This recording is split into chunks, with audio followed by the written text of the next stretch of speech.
अस्सलाम वालेकुम मेरी सारी यूट्यूब की फ्रेंड्स को मेरा बहुत बहुत सलाम और सबके लिए बहुत सारी ब्लेसिंग्स और सबके लिए बहुत सारी दुआएं। अब देखें आज मैं फिर से जा रही हूँ बाहर। सख्त गर्मी हो रही है, यहाँ 45 डिग्री तक जा रहा है, इतनी गर्मी हो रही है, सख्त तरीन गर्मी हो रही है। लेकिन यह है कि फिर भी हम बाहर निकल रहे हैं। जब बाहर निकलें तो गाड़ी में बैठें, गाड़ी जो टेम्परेचर बताती है आप लोग यकीन करें वो 40 से ऊपर ही होता है।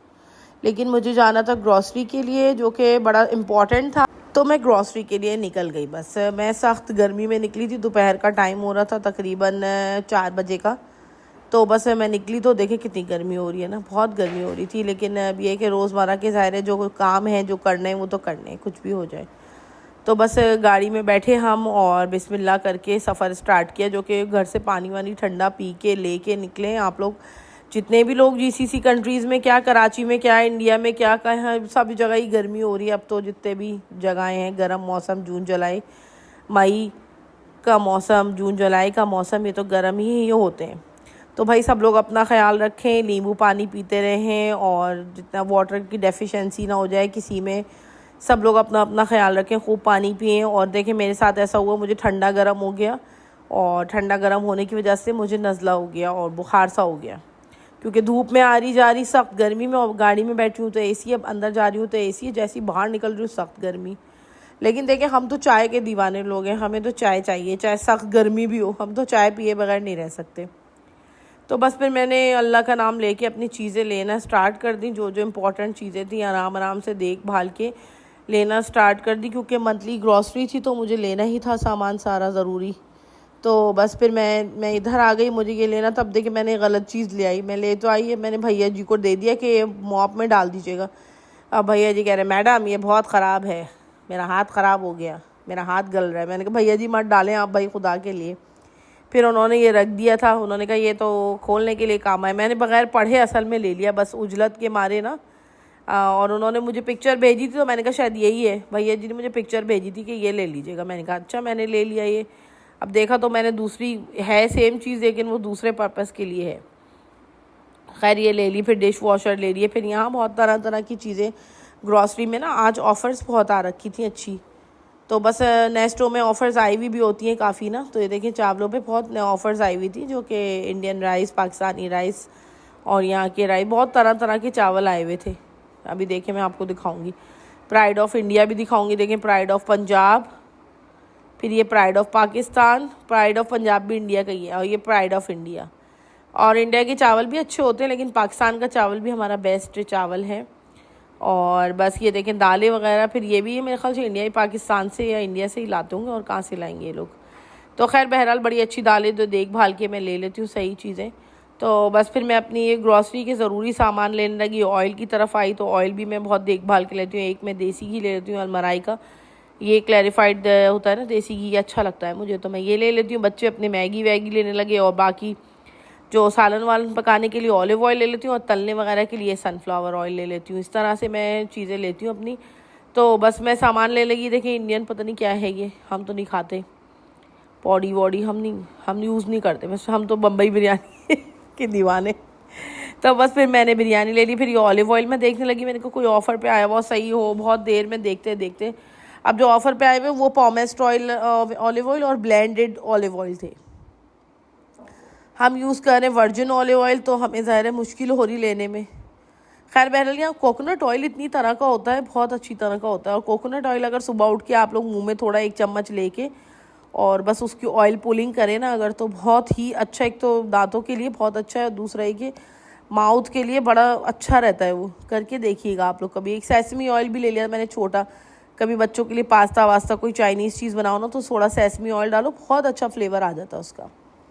तो बस यही तेल वगैरह की शॉपिंग की मैंने। फिर एक देख देख के ढूंढ के एक ले लिया था ऑलिव ऑयल ना। ज़्यादा मुझे लेना नहीं था क्योंकि मेरे पास थोड़ा बचा हुआ भी था पहले का, तो इस वजह से मुझे थोड़ा कम ही लेना था। तो मैंने खैर देख देख के एक ले लिया था ऑलिव ऑयल ना। एक ये तकरीबन 2 बोतलें ले ली थी 2 kgs की, जो कि मेरे सालन वालन में यूज़ हो जाती हैं, बहुत रहती हैं। और बाकी फ्राइड के लिए मैंने बताया ना आपको सनफ्लावर ऑयल यूज़ करती हूँ।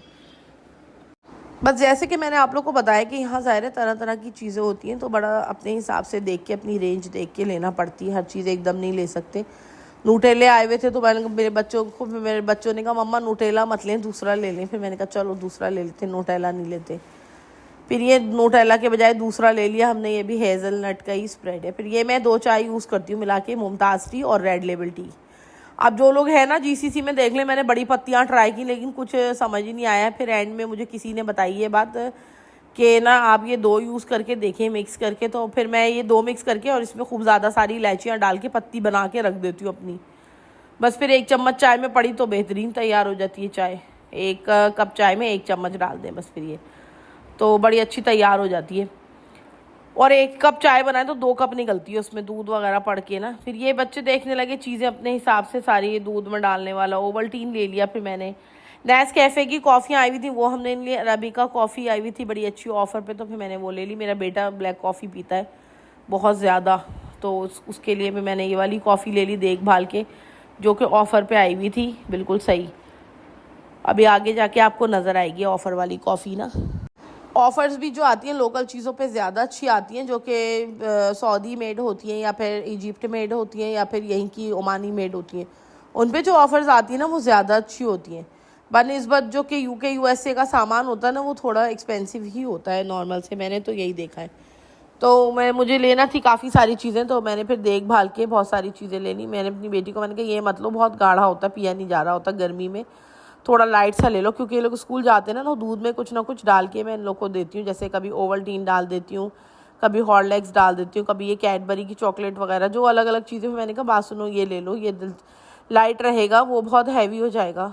तो फिर खैर समझ में आई बात, तो फिर मैंने ये ओवल्टीन ले लिया कि सुबह में 1 कप दूध ही पीते हैं ये लोग। कभी हुआ बिस्किट ले लिए, कुछ हल्का खा के जाते हैं, लंच लेके जाते हैं, फिर खाना खाते हैं घर आके। तो ये कि स्कूल सुबह में इतनी भूख नहीं होती इन लोगों को, रगबत भी नहीं हो रही होती। पहले छोटे थे तो ज़बरदस्ती करके अंडे उबाल के ये वो खिला देती थी, अब थोड़ा बड़े हो गए हैं ये लोग, तो अब सब अपनी मर्ज़ी करते हैं बस। फिर ये मिर्चें हल्दी शाही की होती हैं या नूर गज़ल की होती है, और भी 2-4 हैं, पता नहीं क्या दिखाऊंगी मैं आपको। और क्या, ये नूर गज़ल है, शाही है, तीसरा कौन सा है, बस यही 2 लेती हूँ। खैर मैं तो एक तीसरा रेड कलर का है ना, अल अमीरी कुछ करके नाम है उसका, वो ले लेती हूँ कभी कभी। हाँ ये आया ना, इसका ले लेती हूँ सामान। तो बस ये चीज़ें, सारे मसाले वगैरह इसके मैंने लिए जो ज़रूरी मुझे चीज़ें लेना थी। अब ये वीडियो तो मैं इसी हिसाब से बनाती रहती हूँ, जो मैं काम कर रही हूँ वही मैं उसी की वीडियो अपलोड करती हूँ आप लोग को दिखाने के लिए, क्योंकि आप लोग भी रिलेट कर सकें। क्योंकि ज़ाहिर है नेचुरली जो हाउसवाइफ्स हैं वो अपने घरों में काम कर रही हैं, अपने घरों में ग्रॉसरी पे जा रही हैं, फैमिलीज़ के साथ जा रही हैं, खाने पे जा रही हैं, घर में खाने बना रही हैं, बच्चों को देख रही हैं, वो कर रही हैं, बच्चों को पढ़ाई करा रही हैं, और इसके अलावा घर में गेट टुगेदर्स, यही नॉर्मल ज़िंदगी जो है मैं वही आप लोगों को दिखाती हूँ। उसके अलावा मैं कुछ एक्स्ट्रा नहीं करती कि मैं कोई बहुत ज़्यादा आप लोगों को शो ऑफ़ करूँ या वो करूँ, दिखाऊँ। जो लाइफ है रियल में वही दिखाती हूँ बस। फिर ठीक ठाक सा सामान हमने ले लिया 1 ट्रॉली भरकर, फिर हमने वो सामान जो है ना सारा जगह पे रखा। बच्चों ने वापसी पे आते हुए आइसक्रीम ले ली, तो बस वो आइसक्रीम वगैरह खाई बच्चों ने। सामान को ट्रॉली में रख के, ट्रॉली से फिर गाड़ी में रखना भी एक महाज होता है, देखभाल के रखना होती है, जो चीज़ें जैसे हों सेट करके तरीके से। तो बस ये मेरे हस्बैंड करते रहे, और फिर बस हमने गाड़ी निकाली पार्किंग से, आराम से निकले।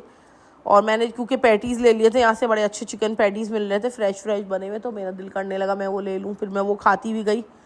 बस फिर बेटे का चश्मा सही करवाया और घर आ गए हिम्मत करके। फिर मैं घर आई हूँ, मैंने सौदा भरने वरने की आप लोग को वीडियो यूँ नहीं दिखाई क्योंकि बहुत कियोस हो जाता है उसमें, थक गई, बुरी हालत हो गई। बस फिर मैं गई, फ्रेश हुई, नहाई धोई, उसके बाद फिर मैं आटा गूँधने शुरू कर दिया मैंने। अब आप लोग मुझे बताइएगा अपना आटा गूँधने का तरीक़ा, हर एक का अलग अलग तरीक़ा होता है, लेकिन अल्लाह बख्शे मेरी दादी कहती थी कि आटा गूँधो तो ऐसा आटा गूँधो कि कोई परिंदा उसमें से आटा तोड़ के ना ले जा सके। वो उस दौर की औरतें इतनी कोई सलीक़े शुआर औरतें हुआ करती थी, कहती थी आटा गूँधो तो ऐसा गूँधो कि अगर कौवा वगैरह कोई आए, जानवर कोई आए, तो वो आटा न ले जा सके तुम्हारा, ऐसा आटा गूँध के रखो। तो खैर हम तो इतना परफेक्ट आटा नहीं गूँध सकते हैं जैसे वो लोग गूँधा करती थी पहले के दौर की हमारी नानियाँ दादियाँ वगैरह। इवन मेरी अम्मी इतना पतला आटा गूँधती, मुझे देख के वो हो जाती घबराहट कि अम्मी कैसे रोटी पकाएंगी आप। और मेरा आटा कोई देखता तो मेरा आटा देख के लोग कहते हैं अरे इतना पतला आटा गूँधा तुमने, तो रोटी कैसे पकेगी इसकी। क्योंकि हमने बचपन से अपनी दादी को पतला ही आटा गूँधते हुए देखा, बहुत गाढ़ा आटा गूँधते हुए नहीं देखा कि बहुत सख्त किस्म का आटा। तो फिर हमने अपनी अम्मी को भी पतला ही आटा गूँधते हुए देखा, और उसके बाद फिर हम भी थोड़ा नॉर्मली गूँधते। मैं खैर बहुत पतला तो नहीं गूँधती हूँ, अपनी अम्मी और दादी के मुकाबले में। लेकिन ये कि मैं बहुत वैसा नहीं गूंथती हूँ आटा, कि बहुत सख्त आटा, पतला ही गूंथती हूँ। और मेरी रोटी जो है ना उसकी वजह से फिर नरम रहती है। नेक्स्ट डे पे फिर वो रोटी जो है ना वो सख्त नहीं होती घर की पकी हुई। और उसका सीक्रेट यही होता है कि आटा पतला होना चाहिए। बाज़ार वालों की रोटियाँ क्यों सख्त हो जाती हैं नेक्स्ट डे, क्योंकि उनका आटा ना बड़ा सख्त आटा होता है। अब देखिए मेरा आटा इतना नरम है ये, और मैं इसको ज़्यादा भी मुक्कियाँ नहीं लगाऊंगी, थोड़ी देर इसको पड़ा रहने दूंगी। ये मैंने अपनी नन से सीखा है कि वो मुझे कहती थी कोई ज़रूरत नहीं है बहुत ज़्यादा मुक्कियाँ लगाने की, आटा बस मिक्स करो और रख दो, और उसके बाद फिर 10-15 मिनट के बाद उसके अंदर खुद ही ठहराव आएगा, उसके बाद फिर मुक्के लगाओ उसमें, तो फिर वो ठीक बन जाता है। बस फिर मीनवाइल घर के काम चलते रहते हैं, सब साथ साथ चीज़ें चलती रहती हैं। मैंने ये देखा लाइफ में, जो इस बंदे का दिल बहुत नरम होता है ना, आप लोग भी देखिएगा कभी अपने इर्द गिर्द, तो वो हमेशा दुखी रहता है किसी ना किसी बात को लेके ना। जिन लोगों का दिल बड़ा सख्त होता है ना, उन्हें कोई फ़र्क नहीं पड़ता किसी चीज़ से, इर्द गिर्द के माहौल से, लोगों के रवैयों से, तो वो बहुत हीट होते हैं, उन्हें कोई फ़र्क नहीं पड़ता, जो कि अच्छी बात है। और जो कि बहुत नरम दिल के बंदे होते हैं, उन्हें कोई कुछ कह दे, उनके सामने किसी को कोई कुछ कह दे, चाहे वो उन्हें ना भी कह रहा हो, उनके सामने कोई किसी को कुछ कह दे तो उन्हें दिल में लग जाती है वो। जैसे कि मैं हूँ, मेरे साथ यही होता है कि मेरे सामने मुझे कोई कहना तो दूर की बात है, कोई किसी और को भी कुछ कह रहा हो ना, तो मैं सोच में पड़ जाती हूँ कि ये बात हुई तो ये क्यों हुई, ये हुआ तो ये क्यों हुआ। और बस ना एक अजीब सी सेंसिटिविटी सी होती है। जो लोग ऐसे होते हैं ना वो हमेशा दुख में ही रहते हैं। जो सख्त दिल लोग होते हैं ना, मुझे लगता है वो ज़्यादा बेहतर होते हैं बनिस्बत नरम दिल लोगों के। क्योंकि सख्त दिल लोग, एक तो उनके साथ कोई कितना भी अच्छा कर ले, वो नहीं करते, रिकग्नाइज़ नहीं करेंगे उस बंदे को। और सख्त दिल लोगों का ही होता है, कोई उन्हें कुछ भी कह दे, कोई उनके घर वालों को कोई कुछ भी कह दे, उन्हें कोई फ़र्क नहीं पड़ता। या उनके दोस्त छूट जाएं, या उनके कोई भी मामला हो जाए ना, वो सख्त दिल होते हैं ना, क्योंकि इसलिए वो गुजर जाते हैं, मतलब हर फियर, हर उससे जो है ना ट्रॉमा से गुजर जाते हैं। लेकिन जो नरम दिल लोग होते हैं, जिनके दिलों में यही सोच रहती है कि फ़लाना के घर में आज क्या हो रहा होगा, फ़लाना यूँ हो रहा होगा, फ़लाना की परेशानी है, लोगों की परेशानियों को लेके परेशान होते हैं ना जो लोग, तो वो बस वो उनके फिर लाइफ बड़ी मुश्किल होती है। तो इसलिए खैर ज़्यादा सख्त दिल बंदा भी बुरा होता है, जिसके सामने कुछ भी होता है। अल्लाह माफ़ करे, ऐसे ऐसे लोग हैं जिनके सामने लोग मर भी रहे हो तो वो देखा है, जैसे आजकल के दौर में कि कोई मर रहा है, एक्सीडेंट हो गया। लिटरली मेरे सामने ऐसा हुआ कि किसी लड़के का एक्सीडेंट हो गया, और वो जवान लड़का, और वो रोड पे गिरा हुआ, कराची की बात है ये। और लोग इतने सख्त दिल जालिम लोग के लोगों ने उसको उठाया नहीं, कि वो गिर गया, एम्बुलेंस खैर बुलाई, फिर बाद में लोगों ने उसको बड़ी मुश्किल से, लेकिन इतने में सब वीडियो कैमरे निकाल के वीडियो बना रहे हैं उसकी। ये नहीं देख रहे कि उस बेचारे पे क्या बीत रही है। बाइक लगी, वो गिर गया, मेरा दिल में वहीं रोने लगी खड़े खड़े। तो मेरे हस्बैंड भी थे साथ में, वो कहने लगे अरे क्या हो गया। मैंने कहा मुझसे देखा नहीं जा रहा, पता नहीं इसके घर वाले क्या होगा, किस बच्चे होंगे, बीवी होगी, इसकी फैमिली होगी। तो बस दिल में ना हज़ारों तरह के खदशात आते हैं, कभी कभी ऐसा होता है। और जो लोग जिनके दिल में, बहुत सारे लोग वहाँ सख्त दिल भी थे, खड़े हुए हंस रहे, गॉसिप कर रहे, दोस्त आपस में हंस रहे, खिलखिलानी के बिल्कुल सख्त दिल हो चुके हैं, वो नॉर्मल हो चुके हैं। इन लोग के लिए कोई बात ही नहीं, किसी की जान चली जाए, किसी के ऊपर कुछ हो जाए, अल्लाह माफ़ करे। बहुत सारे हमारे यहाँ के बच्चे ऐसे भी जो कह रहे मोबाइल गिर गया हमारा, वो हमारा एक्सीडेंट हो गया तो लोगों ने मोबाइल निकाल लिया। तो ये तो मतलब एक बड़ी बड़ी एग्जाम्पल्स हैं। खैर ये तो एक छोटी छोटी बातें भी होती हैं, लोग इतने सख्त दिल होते हैं, उन पर असर नहीं होता किसी चीज़ का भी ना। तो जो नरम दिल बंदा होता है, ये तो हज़रत अली का भी कौल है ना, कि जो नरम दिल बंदा होगा, रहम दिल बंदा होगा, वो हर वक्त परेशान ही रहेगा। तो हम उन्हीं लोगों में से हैं कि जो है ना हम परेशान हो जाते हैं। और मुझे आई होप कि जितनी भी लेडीज़ मेरा ये यूट्यूब का चैनल देख रही होंगी, तो वो भी इसी तरह की होंगी कि किसी की परेशानी में परेशान हो जाते होंगे बहुत जल्दी। लेकिन कहते हैं कि अल्लाह ताला का बड़ा अजर होता है परेशान होना किसी के लिए। अगर आप, वही डॉक्टर इसरार कह रहे थे कि अगर आप जो है ना किसी की मदद करने की पोजीशन में हैं और आप मदद करते हैं, तो ये बहुत बहुत अच्छी बात है। और अगर आप मदद नहीं करते तो आप सब कुछ हो सकते हैं, मुहद्दिस, मुदस्सिर, और है ना वो स्कॉलर, सब कुछ हो सकते हैं, आलिम भी हो सकते हैं, फाजिल भी हो सकते हैं, लेकिन आप नेक नहीं हो सकते। तो ये नेकी का ही दर्जा होता है कि बंदे के दिल में दूसरे के लिए, कोई भी गैर भी हो, कोई आपका वर्कर भी हो, कोई आपका मातहत भी हो, कोई आपका पड़ोसी भी हो, कोई जानने वाला भी हो, कोई भी XYZ कोई भी हो, अगर आपके उसको परेशानी में देख रहे हैं और आप मदावा कर सकते हैं और आप ना करें और हंस हंस के देखें और इग्नोर करें, तो फिर तो अल्लाह ही हाफिज़ है। मैं कहती हूँ ऐसे लोगों का फिर अल्लाह हाफिज़ है। उन लोगों के लिए बड़ी, मैं कहती हूँ, खैर है, उनके अंदर बहुत खैर के मामलात हैं, जो कि किसी को परेशान देखें, जो कि उनकी ज़ात से तो नहीं हुआ, लेकिन किसी भी मामले में परेशान है और वह मदावा करने की पोजीशन में है कि यार हम इसकी परेशानी हल कर सकते हैं। और वो ना करें, या वो करें तो बहुत बड़ी अफजल बात है, और ना करें तो बस फिर कह रही हूँ ना, अल्लाह ही उनका हाफिज़ है। जो कि आजकल जो है ना बहुत कम रह गई लोगों में, एहसास, दूसरे का एहसास, शर्म और लिहाज, ये बहुत कम रह गया है, रिश्तेदारों में बहुत कम रह गया है, तो फिर गैरों में और मिलने वालों में क्या कह सकता है इंसान। रिश्तेदारों में, आँख में, आजकल मैं देखती हूँ बहुत सारे रिश्तेदार हैं ऐसे जिनकी आँख में लिहाज नहीं होता दूसरों के लिए, अपनी फैमिली इसके लिए, यानी कि अपने ख़ानदान के लिए, तो फिर वो गैरों के लिए क्या लिहाज रखेंगी जब उनके आँख में अपनों के लिए लिहाज नहीं है। ये बातें कभी भी आप देखिएगा, आपको नज़र आएंगे ऐसे लोग इधर उधर इर्द गिर्द, आपके ही इलाके में, आपके ही शहर में बहुत नज़र आएंगे आपको, कि बिल्कुल बेदर्द लोगों के, बिल्कुल ढीठ, उनको कोई फ़र्क नहीं पड़ता किसी बात से। शायद उनके दिल मुर्दा हो चुके हैं, मुझे लगता है ऐसे लोग भी हैं जिनके दिल मुर्दा हो चुके हों, मैं क्या कह सकती हूँ। खैर बहरहाल जो है, आप लोग मुझे बताइएगा क्या आप लोगों का फ़ीडबैक है इस चीज़ के ऊपर।